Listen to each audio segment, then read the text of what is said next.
All right, buckle up, everybody, because today we're diving into a world that's, well, kind of lit, literally. Ooh, I like where this is going. Always up for exploring the more luminous side of things. Glow-in-the-dark tattoos, baby. Yeah, they're a thing, and we're about to uncover all their secrets. Sounds illuminating. Yeah. I'm ready to shed some light on this. We've got some awesome sources lined up, ready to spark a conversation about the science, the safety, and maybe even the psychology behind getting inked with something you can't always see. Because a tattoo you can only see sometimes, well, that's definitely going to raise some eyebrows. Okay, so first things first. When I hear glow-in-the-dark tattoos, my immediate thought is, hold on, is that even safe? I mean, are we talking radioactive ink or something? I get it. It does sound a little sci-fi, doesn't it? Like something out of a comic book. Exactly. So spill the tea. Is it safe or what? Well, way back in the day, some glow-in-the-dark tattoos did use phosphorus, which is a big no-no. Phosphorus, that's like the stuff that makes matches glow, right? Yeah, and you definitely don't want that under your skin. It's actually a carcinogen. Okay, so that's settled then. Glow-in-the-dark tattoos are a thing of the past. Case closed. All right. Not so fast. Luckily, tattoo artists have moved on to much safer alternatives, mostly UV reactive ink. You know, like what makes those blacklight posters pop. Ah, so we're talking about tattoos that only reveal themselves under a special kind of light. That's kind of cool. Right. It's like having a hidden message. And that actually brings us to a really interesting point about these tattoos, the fact that you need a blacklight to see them. Okay, I can see where this is going. Not exactly practical for everyday bragging rights, huh? One of our sources, Dylan Forte, a pretty well-known tattoo artist, even said that this blacklight requirement limits how often you can show off your ink. I mean, unless you're carrying a blacklight around everywhere. Huh. Can you imagine? Hold on, let me grab my blacklight real quick so you can see my awesome tattoo. Yeah, not exactly the smoothest move, but it's this whole hidden aspect that really makes these tattoos stand out. So it's less about showing off and more about, like, having a secret, a little mystery. Absolutely. It's about self-expression on your own terms. And speaking of terms, one of our sources actually made a distinction between two types of tattoos that often get lumped together under the glow-in-the-dark umbrella. Okay, lay it on me. What's the difference? So we've got UV tattoos, which are the ones that only show up under a black light. And then we've got true glow-in-the-dark tattoos, which actually use a different type of ink, phosphorescent pigments, so they actually glow without a black light, like those glow sticks you crack and shake. Interesting. So it's like comparing apples and oranges, even though they both glow. Exactly. But those true glow-in-the-dark tattoos, they're much less common, partly because of those lingering safety concerns, and partly because the technology is still kind of developing. Makes sense. So most people, when they say glow-in-the-dark tattoo, they're actually talking about UV tattoos, like how we say Kleenex for any tissue, even if it's not that brand. You got it. It's a common misconception. Now back to the question of safety, especially with those UV reactive inks. They're definitely much safer than the phosphorus stuff. But there's a catch. Uh-oh, there's always a catch, isn't there? One of our sources, Medical News Today, pointed out that tattoo inks, in general, aren't actually regulated by the FDA. Like, at all. That's kind of wild, right? So how do we know what's truly safe if there's no one checking? Well, that's where doing your research comes in. Finding a reputable artist, someone who's using high-quality inks and is completely transparent about what's in them. That's crucial. So this isn't a walk into any shop and pick a design off the wall situation? Nope. It's more like having a conversation with your artist, asking about the inks, making sure you're 100% comfortable with what's going on in your body. So basically treating it with the same seriousness as any other health decision. You got it. Just like you'd check the label on anything you put in or on your body, same goes for the ink that's going under your skin. I like the analogy. So informed consent is key here.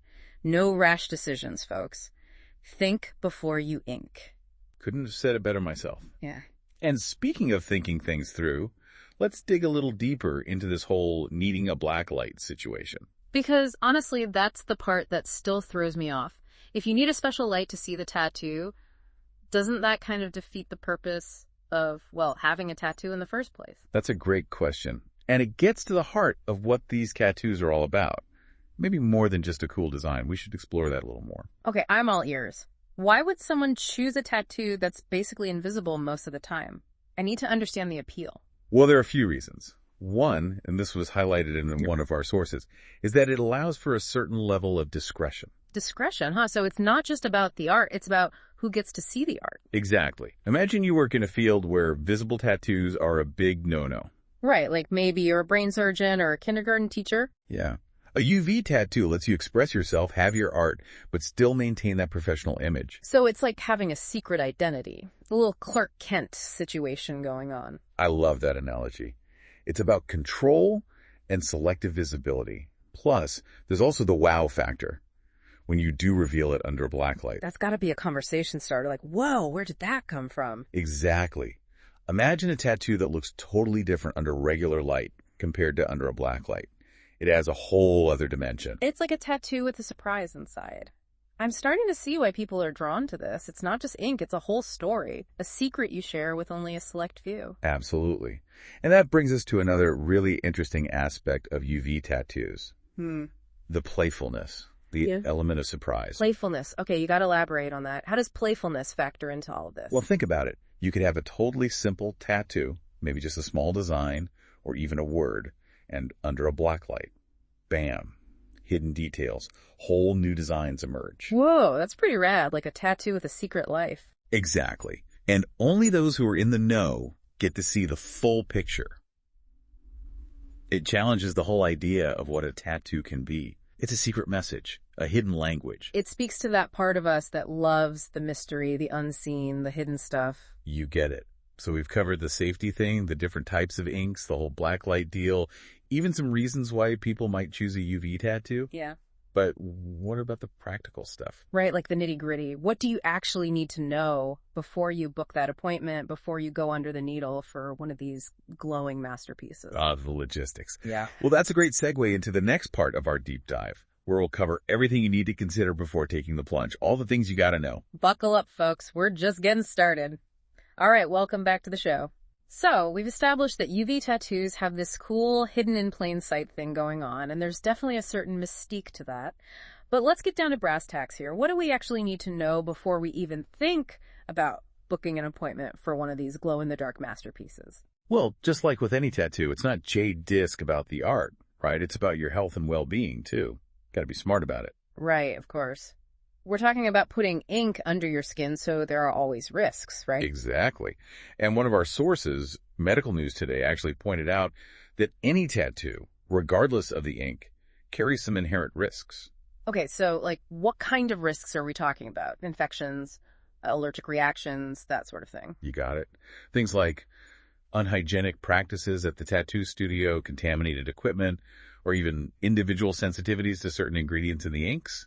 That can happen with any tattoo, not just the glow-in-the-dark kind. So it really underscores the importance of like finding a reputable artist, right? Yeah. Someone who takes those safety precautions seriously. Absolutely. Clean studio, sterile equipment, the whole 9 yards. Yeah, you don't want to mess around with that stuff. But besides those general tattoo risks, are there any specific concerns related to UV inks? And since they're, a little different. Yeah, there are a couple of things to keep in mind. The Medical News Today article actually mentioned that some people with UV tattoos have reported reactions during MRI scans. Wait, really? That's a thing. It's not super common, but some folks have experienced, like, swelling or a burning sensation around the tattooed area while they're having an MRI. Huh. That's definitely not something I would have thought of. So if you have a UV tattoo or are even thinking about getting one, it's probably a good idea to, mention that to your doctor if you ever need an MRI, right? Exactly. Better safe than sorry. Now let's switch gears a bit. Let's talk about how to keep that UV tattoo looking its best, making sure it lasts as long as possible. Okay, so we're moving into aftercare territory now. We are. And the good news is that aftercare for UV tattoos is pretty much the same as aftercare for traditional tattoos. Keep it clean, moisturized, don't scratch or pick at it, all that good stuff. Makes sense. But one of our sources mentioned that UV inks tend to fade faster than traditional inks. Is that something to worry about? It's something to be aware of, for sure. UV inks, they're usually super vibrant, but they can also be more susceptible to fading, especially if they're exposed to a lot of sun. Wait, so even though they react to UV light, they still need to be protected from the sun? Right. A bit ironic, isn't it? But the way to think about it is the pigments in UV inks are designed to react to UV light, whether it's from a black light or from the sun, and too much sun exposure can actually break down those pigments, which leads to, faster fading. Okay, that makes sense. So sunscreen is a must, even for tattoos you might not be showing off all the time. Absolutely. Good, broad-spectrum sunscreen, SPF 30 or higher, that's your best friend. Apply it liberally and reapply often. especially if you're spending time outdoors. Protect your skin, protect your art. Got it. So we've covered safety, aftercare, potential MRI reactions, even sun protection. Anything else to consider before we jump into the actual process of getting a UV tattoo? You know what we haven't talked about yet? Design possibilities. Yeah. Because that's where things get really exciting with UV tattoos. Right, because they can be so subtle, sometimes even invisible in regular light. Like, what does that actually mean for design choices? What can you do with UV ink that you can't do with traditional inks? Well, one popular option is to use UV ink to outline a traditional tattoo. So you get this cool layered effect. Ooh, I like that. Yeah. So you've got your regular visible tattoo, and then under a black light, bam, a hidden outline appears, like a bonus feature. Exactly. Adds a whole other dimension to the design. You could also have a completely invisible design, something that only shows up under a black light. Like think constellations, geometric patterns, even words. It's pretty wild. Wow, that really opens up the possibilities. But I do have a question. One of our sources mentioned that UV inks come in a limited color range. Does that mean you're stuck with just a few basic colors? Yeah, that's true. UV inks usually come in those bright neon shades, vibrant greens, pinks, yellows, blues. If you're dreaming of a photorealistic tattoo with a full spectrum of colors, UV ink might not be the best choice. Gotcha. Good to know. But even with a limited color range, you could still create some pretty amazing effects, right? Especially with that whole hidden element thing going on. Totally. And some artists, they're really skilled at blending UV inks with traditional inks to create more complex and colorful designs. That's cool. It's like a whole new art form. Okay, so let's say someone has done their research, they've found a reputable artist, they've got their design all figured out. What can they expect during the actual tattooing process? Is it any different from getting a regular tattoo? The process itself is pretty similar, yeah. The artist will use a tattoo machine with needles to inject the ink into the skin. But there are some nuances to working with UV inks, and those definitely require a bit more skill on the artist's part. Okay, like what kind of nuances are we talking about? Is it because the ink is different? It is. UV inks tend to be thinner than traditional inks, which means they can be a little trickier to work with. Trickier how? They're more prone to spreading, so the artist really needs to be precise to make sure the ink doesn't bleed or create blotchy lines. So finding an artist who's experienced with UV tattooing is even more important than I initially thought. It's not just about safety and hygiene, it's also about their technical skills. Exactly. They need to know how to handle those inks, create clean, crisp lines. Oh, and speaking of lines, there's a term we should probably mention, blowing out. Blowing out. I'm not familiar with that one. So blowing out is basically when the tattoo ink spreads beneath the surface of the skin, and it creates these blurry or fuzzy lines. It can happen with any type of tattoo, but it's more common with inks that are thinner, like UV inks. So it's another reason why finding an experienced artist is so crucial. They would know how to prevent that from happening. You got it. A skilled artist will know how deep to insert the needle, how much ink to use, all that, to create a clean line, no blowing out. Another point for the find a reputable artist column. Okay, what about pain? Is getting a UV tattoo more or less painful than a regular tattoo? Pain tolerance is so individual, and it really depends on where you're getting the tattoo. But some people do say that UV tattoos can be a bit more sensitive because the inks are more concentrated. So it might be a bit more intense, but it's not like a whole different level of pain. Right. If you can handle a regular tattoo, you can probably handle a UV tattoo. But as always, if you're worried about pain, talk to your artist. Good advice. So we've covered the tattooing process itself, and it sounds like the key takeaways are find an experienced artist, understand that UV inks are unique and a little trickier to work with, and be prepared for the possibility of like a slightly more intense sensation. Anything else we need to touch on? Well, I think it's worth taking a moment to think about your motivations. Like, why do you want a UV tattoo? Is it the novelty of it, the secrecy, the artistic expression, or something else entirely? That's a great point. It's like any form of self-expression, you got to be intentional about it, right? What are you hoping to communicate, and why does this specific type of tattoo appeal to you? Exactly. Yeah. And here's another practical thing to consider. UV tattoos, they are considered permanent, but they do require touch-ups, and probably more often than traditional tattoos because of that faster fading we talked about. Oh, right. So that's something to keep in mind, too. Factor in those potential extra trips to the tattoo shop. And speaking of fading, we talked about sun protection, but is there anything LSE that can affect how long a UV tattoo lasts? Besides sun exposure, well, the specific type of UV ink used can play a role. Some inks are just naturally more durable than others. Gotcha. So when you're chatting with your artist about the design, it's worth asking about the different ink options, like what they recommend and how long those inks are expected to last. Absolutely. A good artist will definitely walk you through all of that. No problem. All right, so we've covered a lot of ground here. Safety, aftercare, design possibilities, the tattooing process itself, things to think about before making the decision. What happens if, down the line, someone decides they don't want their UV tattoo anymore? Ah, yes, the what if I change my mind question. Because tattoos are often seen as this lifelong commitment. But people change, things change, and sometimes removal becomes a thought. Exactly. So is laser removal still an option, even with UV inks? It is. Laser removal can definitely be used to remove UV tattoos. But because the pigments in UV inks are designed to react to light, the laser treatment might need more sessions to completely remove the tattoo compared to a traditional tattoo. So it's a bit more challenging, but still possible. Exactly. And just like with any tattoo removal, it's important to find a qualified and experienced practitioner, someone who uses the right type of laser technology for UV inks. So removal is an option, but it's not a decision to take lightly. It might require a bit more time and effort to get the results you want. Totally. It's all about being informed and making a conscious choice. Okay, so far we've covered a ton of practical information about UV tattoos. But there's another side to this whole thing that we haven't explored yet. It goes beyond the technical stuff, you know. It's more about the deeper meanings, the cultural side of these unique tattoos. The WHY behind the ink, so to speak. Right. We've talked about how these tattoos are often about selective visibility, controlling when and how you share a part of yourself. But what does that really mean? Like in a bigger sense, what does it say about us, about how we view body art and self-expression in the world today?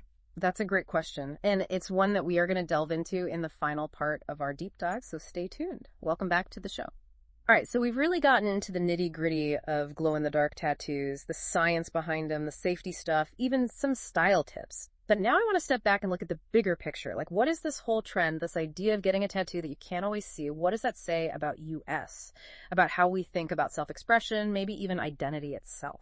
That's where it gets really interesting. We talk about how UV tattoos are often about like invisibility, or at least, selective visibility. They kind of exist in this weird space between public and private. Yeah, it's not like a regular tattoo that's just out there for everyone to see all the time. Right, exactly. It makes you wonder if it's connected to how we live now, with social media and everything. It feels like we're always on. Everything's going to be shared out in the open. I see what you mean. It's almost like these tattoos offer a way to, like, reclaim some privacy, to choose when and with whom you share this part of yourself. Totally. It's about control, right? Control over your own narrative, your own story. It's like saying, hey, not everything about me has to be a public spectacle. Right. I have layers and I decide who gets to see them. Yeah. It also kind of taps into that whole history of hidden symbolism and secret societies. People have always been fascinated by the unseen, the things that are just below the surface. Yeah, that makes sense. It's like having a secret handshake or knowing a code that only certain people understand. Exactly. It creates this feeling of community, of belonging. And in a world that can feel, kind of lonely sometimes, that sense of belonging can be really powerful. Yeah, for sure. I'm also curious about the whole blacklight thing. It's not just a tool to reveal the tattoo. It's almost like a symbol itself, a symbol of that selective visibility we've been talking about. Like a key, right? It unlocks a hidden layer of meaning. It adds this element of mystery, of transformation. It plays into that playfulness we talked about earlier. There's just something fun about that unexpected reveal, the change that happens under the black light. Like a magic trick right there on your skin. Totally. It's like having a secret identity, but you choose when to reveal it. It makes you think about, like, the future of self-expression, What other ways are we going to find to communicate who we are? It's a great question. As technology keeps evolving, who knows what new forms of self-expression are going to pop up? But it's clear that this need to express ourselves, to show who we are, that's not going away anytime soon. So as we wrap up this deep dive into the world of glow-in-the-dark tattoos, what's the one big thing you hope our listeners take away from all of this? I think it's this. UV tattoos, they're more than just a trend. They're a reflection of how our relationship with identity, with privacy, with self-expression is changing in a world that feels like it's constantly shifting. I like that. It's a reminder that we have a choice in how we present ourselves to the world. Exactly. And sometimes The most powerful expressions are the ones that are hidden in plain sight. That is a perfect note to end on. Thanks for joining us on this deep dive, everybody. We covered a lot of ground, from the actual science of the inks to the whole philosophy behind it. It's been a blast. Hopefully our listeners are walking away with a little more knowledge and maybe a little more curiosity about the world of UV tattoos. And hey, if this deep dive sparked your interest, go for it. Just remember, do your research, find a reputable artist, and most importantly, choose a design that speaks to you. Until next time, keep exploring.